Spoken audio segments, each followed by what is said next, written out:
వెళ్ళిపోయారు. వెళ్ళిపోయిన వెంటనే ఏం జరిగింది? అగ్నిగుండం వాళ్ళని ఎవరైతే విసిరారో వాళ్ళు కాలిపోయారు. కానీ విసిరబడిన శద్రక్ మేషక్ అబేద్నెగో సజీవ లెక్కలోనే ఉన్నారు. రాజు ఇలా చూస్తే లోపల నలుగురు కనిపిస్తున్నారు.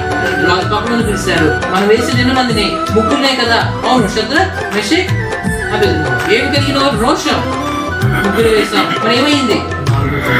ఆ 4 వ్యక్తిని ఎవరు చూడండి అని చూస్తే నిదానించి చూశారు.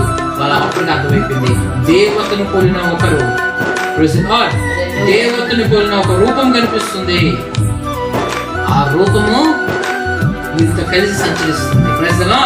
వాళ్ళు చూస్తుండగా వాళ్ళకి ఏమి కాలేదు. వాళ్ళ సజీవ లెక్కలు ఉన్న వారి కళ్ళలో ఒకటి కూడా దాంతో మనం చూస్తూ వెళ్తే సజీవ రాజేంద్రుడు బయటకు వచ్చి అని చూసినప్పుడు వాళ్ళు ముగ్గురు వస్తారు. లోపలికి వెళ్ళినప్పుడు నలుగురు, బయటకు వచ్చిన మరి